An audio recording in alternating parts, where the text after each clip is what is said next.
নমস্কার বন্ধুরা, অনিন্দিতা রান্নার কেরামতি চ্যানেলে আপনাদের সকলকে স্বাগত জানাচ্ছি। সয়াবিন দিয়ে একদম নতুন ধরনের একটা রেসিপি আপনাদের সাথে শেয়ার করব। পুরো ভিডিওটি দেখার অনুরোধ রইল। এখানে দেখুন, যে নর্মাল সয়াবিন হয় সেটা নিয়েছি 1 কাপ পরিমাণে। এখানে এটা আপনারা কম বেশি করে নিতে পারেন। সয়াবিনগুলো সিদ্ধ করার জন্য কড়ার মধ্যে কিছুটা জল দিয়েছি। এখানে দেখুন 1 চামচ পরিমাণে লবণ দিয়ে দিলাম। আর বন্ধুরা, লবণটা কিন্তু এমনভাবে দিতে হবে যাতে জলটা নোনতা হয়ে যায়। জলের সাথে লবণটা ভালো করে মিক্স করে নিয়েছি। এবারে এর মধ্যে সয়াবিনগুলো দিয়ে দেব। এবার এই সয়াবিনগুলো একদম ভালো করে সিদ্ধ করে নেব। আর বন্ধুরা, আলু দিয়ে সয়াবিন তো আপনারা খেয়েছেন বা বানিয়েছেন অনেক। একদম নতুন পদ্ধতিতে এই রেসিপিটা আপনারা পুরো দেখতে থাকুন, আশা রাখছি ভালো লাগবে। কিছুক্ষণ এটা আমি সিদ্ধ করে নেব। এদিকে দেখুন, সয়াবিনটা ফুটে গেছে। গ্যাসের হিটটা বন্ধ করে দেব, দিয়ে গরম জলের মধ্যে কিছুক্ষণ রেখে দেব। তাহলে কিন্তু সয়াবিনটা বেশ ভালো মতো ফুলে যাবে, সিদ্ধও হয়ে যাবে। এদিকে দেখুন, সয়াবিনগুলো কিন্তু বেশ ফুলে গেছে, সাথে সিদ্ধও হয়ে গেছে। এবারে এগুলো আমি তুলে নেব, নিয়ে আমি ঠান্ডা করে নেব। আর এখানে সয়াবিনগুলো আমি কিন্তু ঠান্ডা জলে ভেজাবো না, নর্মাল এতে ঠান্ডা করে নেব। এখানে একটা পাত্রের মধ্যে বড়িগুলো আমি নিয়ে নিলাম। এদিকে সয়াবিনগুলো কিন্তু আমি ঠান্ডা করে নিয়েছি। আর এর মধ্যে কিন্তু জল আছে, হালকা করে চেপে আমি বের করব। খুব বেশি কিন্তু জলটা বের করব না, হালকা করে বের করে দিলে যখন এই রেসিপিটা রেডি হয়ে যাবে খেতে কিন্তু অনেক বেশি নরম লাগবে। সবগুলো হালকা করে আমি এইভাবে জল বের করে দেব। এবারে এখানে দেখুন, সয়াবিন নিয়েছি। আর সয়াবিনের টুকরোগুলো বড়। আজকের যে রেসিপিটা আমি বানাবো, এত বড় সয়াবিন দিয়ে বানালে কিন্তু খেতে ভালো লাগবে না। একটু সাইজে ছোট ছোট করে কেটে নেব। আপনারা যদি চান তো বটি দিয়েও কাটতে পারেন, কিংবা এরকম কাঁচি দিয়েও কাটতে পারেন, কিংবা ছুরি দিয়েও কাটতে পারেন। আমি দেখুন এইরকম কেটে কেটে ছোট ছোট করে টুকরো করে নেব। এইরকম একদম এইরকম সাইজ করে কেটে নেব। আর বন্ধুরা, বাজারে কিন্তু ছোট টাইপের সয়াবিন পাওয়া যায়, আপনারা ওটা দিয়েও কিন্তু বানাতে পারেন। যেহেতু বাড়িতে আমার এইরকম বড় টাইপের সয়াবিন ছিল, সেই জন্য আমি এটা ব্যবহার করেছি। আর দেখুন, খুব সহজে কিন্তু কাঁচি দিয়ে এটা কেটে নেওয়া যাচ্ছে। এইভাবে আমি একটা করে সয়াবিনের 4 টুকরো করে কেটে নেব।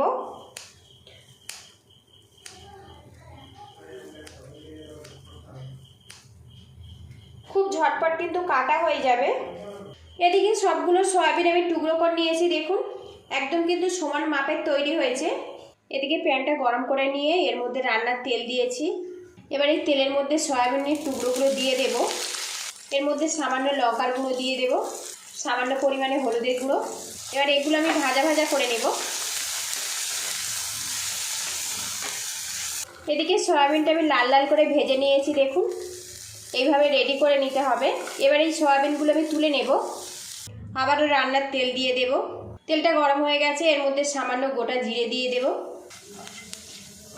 এবারে এর মধ্যে দিয়ে দেব পেঁয়াজ কুচি। পেঁয়াজ কুচি পরিমাণটা একটু বেশি রেখেছি আর একটু মোটা মোটা করে কেটেছি। এবার এর মধ্যে দিয়ে দেব রসুন কুচি। পেঁয়াজ আর রসুনটা আমি ভাজা ভাজা করে নেব। এদিকে দেখুন, পেঁয়াজ আর রসুনটা কিন্তু আমি ভেজে নিয়েছি।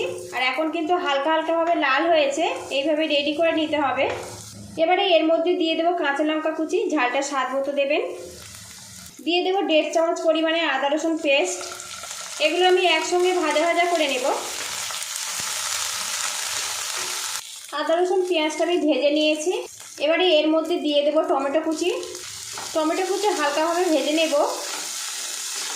আর এই টমেটো একটু গোটা গোটা থাকবে, তবে কিন্তু খেতে ভালো লাগবে। কিছুক্ষণ ভাজা ভাজা করে নিয়েছি। এই মশলাগুলো যাতে না পুড়ে যায়, সামান্য পরিমাণে জল দিয়ে দেব। একদম সামান্য পরিমাণে জলটা দিয়ে দিতে হবে। এবারে এর মধ্যে সামান্য পরিমাণে হলুদের গুঁড়ো দিয়ে দেব, স্বাদ অনুযায়ী লঙ্কার গুঁড়ো দিয়ে দেব, জিরের গুঁড়ো দিয়ে দেব, ধনের গুঁড়ো, স্বাদ মতো লবণ। এবারে এগুলো একসঙ্গে নাড়াচাড়া করে নেব। সয়াবিন সিদ্ধ হওয়ার সময় আমি কিন্তু লবণ ব্যবহার করেছিলাম, এখানে শুধুমাত্র মশলার জন্য আমি লবণটা দিলাম।